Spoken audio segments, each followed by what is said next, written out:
আসসালামু আলাইকুম রহমতুল্লাহি ওয়া বারাকাতুহু। সম্মানিত দর্শক, রাজনীতিতে কালো জাদুর ছোঁয়া বা রাজনীতিতে জাদু টোনা পাওয়া এই বিষয়গুলো নিয়ে আলোচনা করব। অনেকের কাছে বিষয়টিকে ফ্যান্টাসি বলে মনে হতে পারে বা নিছক কল্প কাহিনী বলে মনে হতে পারে। কিন্তু রাজনীতির ইতিহাসে আপনি যদি দেখেন আধুনিককালে এবং সেই প্রাচীনকালে সবাই বিশ্বাস করেন যে রাজনীতির সফলতার জন্য ব্যর্থতার জন্য যেভাবে পরিশ্রম, সততা, মেধা, সৌভাগ্য ইত্যাদি অনেক কিছু দরকার হয়, সঙ্গী সাথী দরকার হয়, মন্ত্রী মিনিস্টার, বন্ধু-বান্ধবের দরকার হয়, পরিবেশ পরিস্থিতির দরকার হয় এবং সময়ের দরকার হয়। এটি যেমন সত্য, আবার কখনো কখনো তৈরি কোনো রাজনীতিবিদ, তৈরি কোনো রাজা বাদশাহ মন্ত্রী তাদের জীবনটি আপাত দৃষ্টিতে দেখলে মনে হয় অভিশপ্ত। ক্ষমতায় বসার সঙ্গে সঙ্গে রাজ্যের বিপদ আপদ বালা মুসিবত তাদের নিজেদের উপরে আসে, জনগণের উপরে আসে, দেশের উপরে আসে। তো এই বিষয়গুলোর কারণে যেটা কোনো কার্যকারণ খুঁজে পাওয়া যায় না। তো যেখানেই দেখবেন যে এরকম বিজ্ঞান ফেল করেছে, পরাজিত হয়েছে, আপনি ভালো কাজ করলেন, ফলাফল মন্দ হয়ে গেল। আপনি পরিশ্রম করলেন, উল্টো আপনার লোকসান হয়ে গেল। একজনকে সম্মানিত করার জন্য ভালোবেসে আপনি তাকে কিছু দিলেন, সে আপনাকে উল্টো অপমান করে বসল। এই ঘটনাগুলো মানব জাতির ইতিহাসে অহরহ ঘটে। রাস্তাতে হাঁটছেন, কোথা থেকে একটা পাখি এসে আপনার মাথার উপর পায়খানা করে দিল। তাল গাছের নিচে দিয়ে যাচ্ছেন, এত মানুষ গেল, কারোর মাথায় তাল পড়লো না, আপনার মাথার উপর একটা তাল পড়লো, আপনি মরে যাবেন সঙ্গে সঙ্গে। হাজার হাজার কৃষক, হাজার হাজার মানুষ ক্ষেত খামারে কাজ করে, কিন্তু বজ্রপাতে কেন আপনার গরুটি মারা যাবে অথবা আপনি নিজে কেন মরে যাবেন। এই ঘটনাগুলো যখন ঘটে এবং মানুষ যখন এই জিনিসগুলো কার্যকারণ খুঁজে পায় না, কোনো কার্যকারণ খুঁজে পায় না যে এই কারণে ঘটল, তখন মানুষ মনে করে যে সে নিয়তির দ্বারা পরাজিত হয়েছে। সৌভাগ্যের যে দরজা তার জন্য বন্ধ হয়ে গেছে, দুর্ভাগ্য তাকে তাড়া করেছে।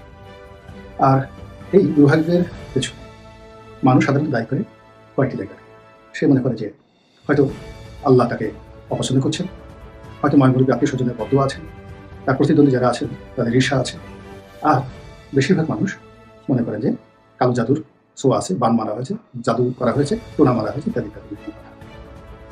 আগেকার দিনে সব সময় এমনকি বড় বড় যারা মুসলিম শাসক ছিলেন তাদের দরবারে রাজ জ্যোতিষী ছিলেন, এমনকি অনেক বড় বড় মুসলমান সম্রাট, রাজা বাদশাহ মশহুর ছিলেন তারা তাদের কর্মকাণ্ডের জন্য। তারা জ্যোতির্বিজ্ঞানে যারা খুব বিখ্যাত, ইউরোপ থেকে, তারপর যাকে বলা হয় প্রাচ্য থেকে, পাশ্চাত্য মানে ইউরোপ আর পাশ্চাত্য মানে আমাদের যে মধ্যপ্রাচ্য, প্রাচ্য দেশ থেকে এবং ভারতবর্ষ থেকে তাদের একটা টিম থাকতো। যুদ্ধ শুরু করার আগে, যে কোনো কাজ করার আগে তারা সেই তাদের ভাগ্য বর্ণনা করে তারপরে সেখানে যেতেন। এখনো দেখেন আমাদের দেশের মানুষ নির্বাচন শুরু করার আগে একটা কালচার, তারা হয়তো শাহজালাল রহমতুল্লাহ আলাইহির মাজার জিয়ারত করে আসবে। তো এটি মানুষের একটা কালচার। ওলি আল্লাহ গাউস কুতুব পীর মাশায়েখদেরকে সম্মান করেন এবং নিয়তির প্রতি নির্ভর করেন। যখন মানুষ কোনো কিছু খুঁজে পান না, তারা সেজদায় পড়ে যান, বিভিন্ন ঝাড়ফুঁকের আয়োজন করেন। একটা সময় দেখুন বিশ্বের সবচেয়ে আধুনিক মানুষ হিসেবে পরিচিত বিল গেটস না, আমি যেটা বলছি সেই স্টিভ জবস। তো স্টিভ জবসের যে ভুল বললাম কিনা আমার মনে আসছে না, মানে অ্যাপেলের প্রতিষ্ঠাতা তিনি মারা গেলেন ক্যান্সারে। তো সকল চিকিৎসা ব্যর্থ হওয়ার পর তার কাছে মনে হলো যে তিনি কালো জাদুর শিকার হয়েছেন। ফলে তিনি সেই রামকৃষ্ণ মিশন আছেন আমেরিকাতে, তো সেখানে গিয়ে তিনি চিকিৎসা নেওয়া শুরু করলেন।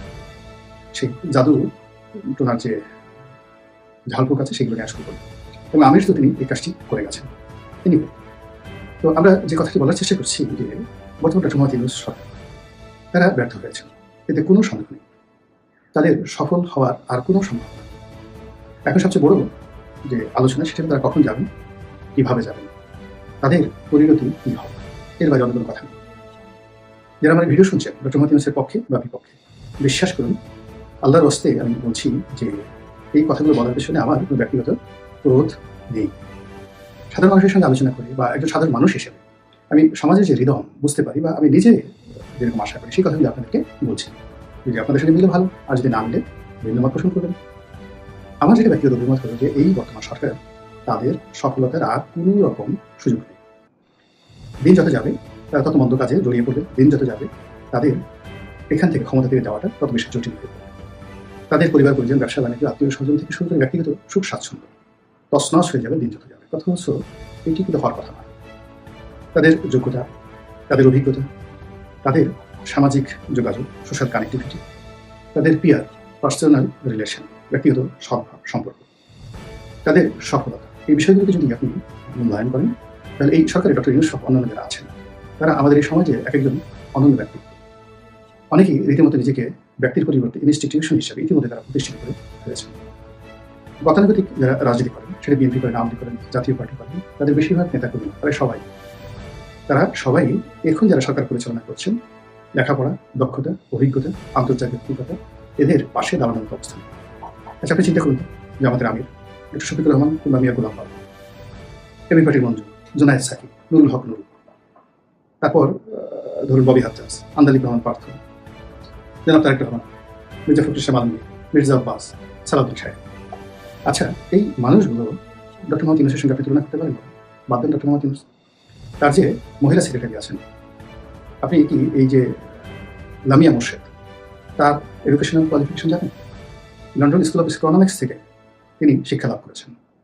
One of the finest university in the world. তার ব্যক্তিগত ক্যারিয়ার, তার জানাশোনা, মানে আপনি লামিয়া মোর্শেদের পাশে বসার মতো সচিবালয়ের একজন কর্মকর্তা। আমি শুধু একজনকে উদাহরণ দিই, লামিয়া মোর্শেদকে। এইভাবে সবাই মোরালেস, আমরা এই যে ডক্টর মোহাম্মদ ইউনূসের বান্ধবী বা সহকর্মী নূরজাহান বেগম, তাকে নিয়ে অনেক সমালোচনা করি। এই ভদ্রমহিলার কথা শুনেছেন? আপনি যদি তার কথা শুনেন এবং তার ক্যারিয়ার দেখেন, তার ধীর স্থিরতা দেখেন, তার সঙ্গে আওয়ামী লীগের দীপুমণি মুন্নুজান সুফিয়া, বিএনপির যদি এরকম সাবেক মহিলা যারা মন্ত্রী ছিলেন, তাদের সাথে আপনি তুলনা করেন, দেখলেন যে নূরজাহান বেগম তো মনে হবে আকাশের তারকা। তো এইভাবে রেজওয়ানা, আসিফ নজরুল থেকে শুরু করে অন্যান্য যারা আছেন, সবারই রয়েছে বর্ণাঢ্য ইতিহাস, কিন্তু তারা ফেল করেছেন, মারাত্মকভাবে ফেল করেছেন। এবং তুলনামূলকভাবে তারা যে দুর্নীতি করেছেন ব্যক্তিগতভাবে, অন্যান্য মানুষের মধ্যে ঘুষ নিয়েছেন, দেশে থেকে বিদেশে টাকা পাচার করেছেন, মানুষের সঙ্গে খারাপ আচরণ করেছেন, তুলনামূলকভাবে রাজনীতিবিদদের সঙ্গে এই বিষয়গুলো রেশিও করেন, আপনি দেখবেন যে অনেক কম। এমন প্রতিটা যে সকল তত্ত্বাবধায়ক সরকার এসেছে, 91, 96, 2001 এবং সর্বশেষ সেই 2008, ওই সময়টাতে সরকার পরিচালনার সঙ্গে যারা জড়িত ছিল, তাদের সবার চাইতে এখন যারা আছেন, আমি তো তাদের কাউকে অযোগ্য মনে করি। হ্যাঁ, কিছু মানুষকে দেখে আমাকে বিরক্ত হয়, যেমন আলী রিয়াজ সাহেব আছেন, বদিউল আলম মজুমদার আছেন, মনির হায়দার আছেন। আপনাকে বা আমাকে হয়তো খুশি করে তাদের কর্মকাণ্ড, তাদের সফলতা, কিন্তু তারাও তো তাদের কর্মক্ষেত্রে যথেষ্ট সফল, এবং তাদের পাশে মানে দাঁড়ানোর মতো এই বাংলায় স্ব পেশায় খুব কম লোক আছে, খুব কম লোক আছে। কিন্তু এই সম্মিলিত যে ফোর্সগুলো রয়েছে, তারা ফেল করলো কেন? এখানে কি নিয়তি তাদের সঙ্গে বিট্রে করেছে?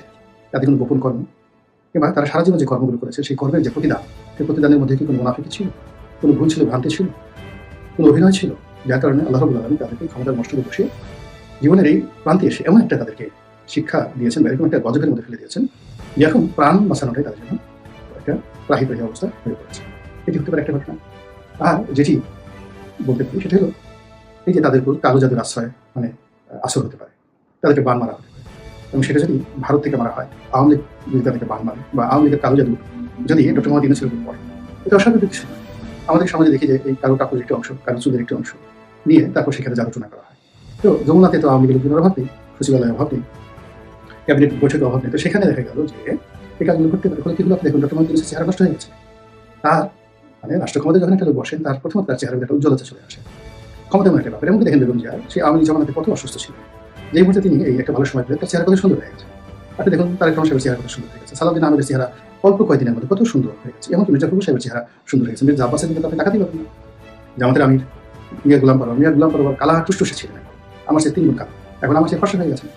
আব্দুল্লাহ মোহাম্মদ তাহের, একটা আব্দুল মোহাম্মদ তাহের, এই ভদ্রলোক আপনাকে দেখলে মনে হবে কি অবস্থা, কি যোগ্যতা। মনে হয় উনি যদি এখন একটা দৌড় দেন বা এখন একটা ঘুষি দেন, ওটা সেই ব্রুসলির মতো দ্রুতগতি সম্পন্ন বা মোহাম্মদ আলী প্লের মতো ওজন সম্পন্ন হয়ে যায়।